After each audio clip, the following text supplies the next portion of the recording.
Здравствуй, это Сахар, а это игра Сэм и Макс. Но в этот раз эпизод 2. Ситуация комедийная. Ну что, сразу к делу? Эпизод начинается с кат-сцены, где Сэм и Макс разыгрывают дуэль у себя в офисе. Как вдруг их внезапно прерывает звонок с жалобами на Майру Штамп, акулу нескончаемых ток-шоу. Она держит публику в заложниках и раздает им подарки, смущая их коллективный разум. Нужно сейчас же ехать на телестудию. Или в другое удобное время. Класс! У меня руки чешутся проломить кому-то череп еще со времен шок-сериала «Торчки соседи». Звучит, словно это все нелепое недопонимание, но все встает на места, только Сэм включает телевизор. И снова добро пожаловать, Америка! Это мой самый интересный в истории выпуск.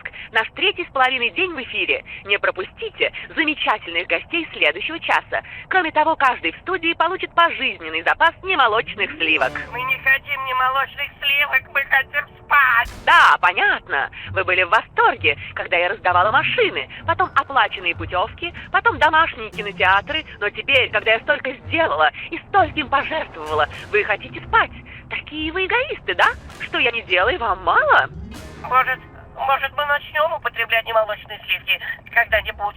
Так-то лучше. Видите? Нас ждет еще много веселья, так что оставайтесь с нами и сидите прямо. Сутулиться некрасиво.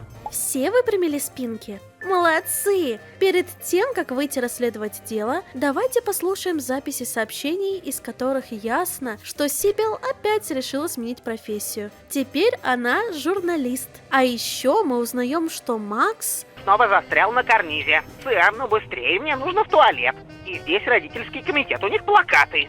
Эй, Сэм, это снова я. Я придумал, как решить все 3 проблемы сразу, но меня надо забрать из полиции. Ты сам полицейский дурачок. Направляемся в пустую телестудию, где знакомимся с жесткой, но справедливой режиссеркой пародии на Санса. Она также умеет перемещаться и работать с абсолютно всем подряд. Она полицейских не пускает, но намекает, что у нее траблы с подбором актеров для... Городские ковбои? Ругаемый критикой, но обожаемый публикой сериал о 2 фермерах, которые пытаются выжить в центре Манхэттена? Мы идеально подходим на роли, особенно Сэм, но нам нужно пройти прослушивание. Надо отыграть правдоподобно. Ты бешеный пес! Итак, дай мне бешенство! Нет, глубже, чтобы аж пена изо рта! Намек понят. Покупаем пену для бритья у Боска. Он только растягивает сюжет своими страхами о депортации и завышенными ценами. Лучше перейдем к отыгрышу. Великолепно! Вот это я называю больная собака! Ладно, Макс, и вот ты понимаешь, что твой пес смертельно опасен и должен пристрелить его ради блага семьи. Правда? Ты печален, ты расстроен, ты убит горем. Так, покажи мне чувства! Ого-гой! Это называется чувство? Да я видела, как Майра выдает чувство покруче, она у нас вообще ходящий транквилизатор.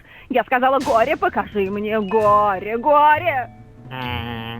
Из предыдущего эпизода у нас остался луковый пистолет. Осталось только прекратить мучения своего напарника. Вспоминаем про профессию и тягу Макса к насилию. И направляем на него пистолет и проходим на площадку.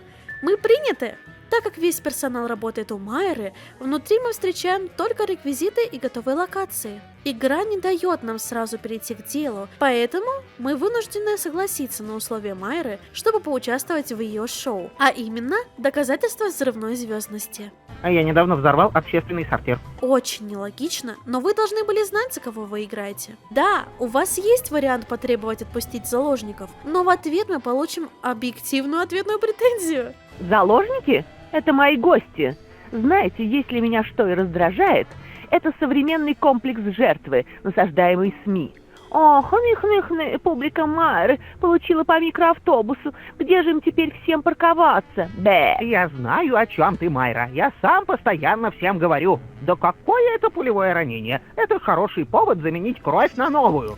Приступаем к нашей звездности. Сразу разбираемся с сериалом про городских ковбоев. По сценарию Сэм и Макс – бедные фермеры с маленьким коровьим стадом из одной коровы. Они снимают с ней квартиру. Хозяин хаты – мистер Курочкин, коровий расист. Нашим героям нужно обмануть петушка, убедив его в том, что в их квартире нет коровы. Ахаха, вот это юмор! Сценария, кстати, нет.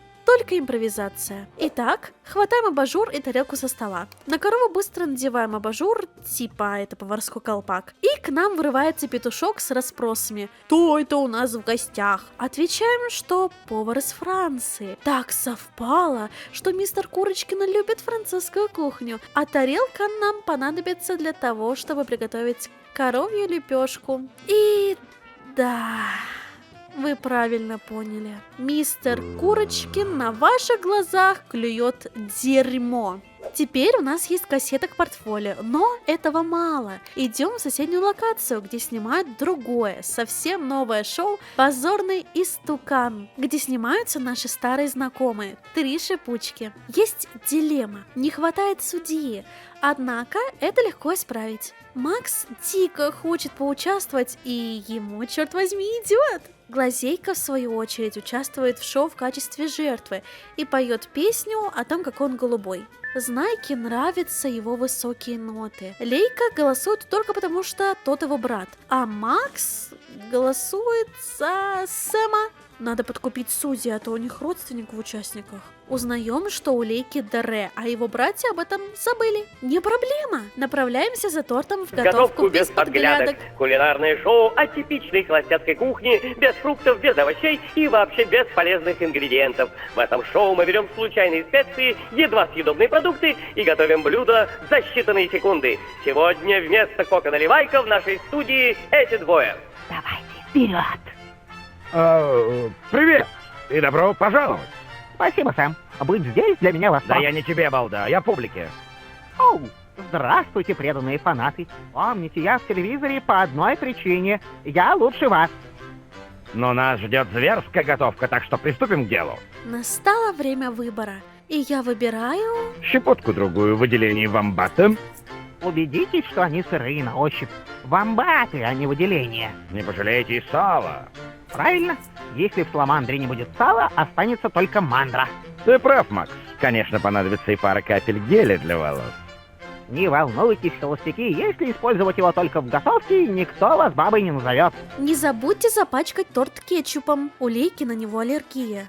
Со взяткой разобрались. Высокую ноту можно заполучить лишь при помощи модулятора у Боска, но он за него просит $1 000 000. Столько штрафов нам не выписать. Хорошо, что в студии снимают «Кто хочет стать миллионером?». Как повезло. Еще и достаточно ответить правильно всего на 1 вопрос Хьюдара. Это инфо-цыган Гуру Счастья. Сегодня он ведущий. Точнее, тот, кто читает с бумажки на камеру вопросы. А какие там, к слову, вопросы? Какая удача! Нам попался легкий. Если человек вылетел на ракете из туманности конская голова со скоростью в 3 раза превышающей скорость света, и в то же время его отец вылетел из системы Ригель с той же скоростью, через сколько наносекунд появится временной парадокс, и этот человек никогда не будет рожден? Сука, чисто когда преподаватель пытается завалить на экзамене. Получить свой миллион получится, лишь заменив карточки с вопросами Хьюдара на текст песни Глазейки. Внимание, вопрос. Я голубой? Да, Хью, голубой. И вы совершенно правы. Да. Поздравляю, вы миллионер. Избавляемся от Лейки при помощи отравленного торта и участвуем в шоу. Теперь у нас высокий голос, даже стекла лопаются. Мы выиграли свой первый контракт. Осталось дело за малым. Заставляем нашего фокусника профануть своей суперсилой и поменять цвет на зеленый. Делаем салфяшечку и при помощи Сибил, которая теперь журналист, распускаем сплетню о том, что мы встретили пришельца. О нас пишут сочный скандал в газетах.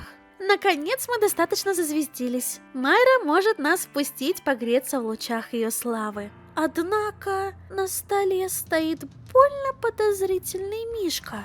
И это замечают наши смелые полицейские. Стоп, машина, дружок.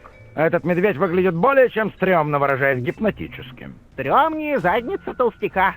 Давай его снимем, как сидячую утку. Стоять. Мои гости сидят вон там. Но этот медведь вас Сидеть. Мне очень нравится, как озвучили эту сцену пустой болтовни, но шоу пора заканчивать. Разоблачаем самих себя. На фото не инопланетянин, а корова. Вау, как же мы быстро скомкали концовку. А ведь был такой шикарный момент кульминации. Эх, ну ничего. У нас есть еще 4 кринжовых эпизода. Однако в этот раз про мафию. Посмотрим, какие приключения ждут Сэма и Макса в следующем эпизоде. Вот.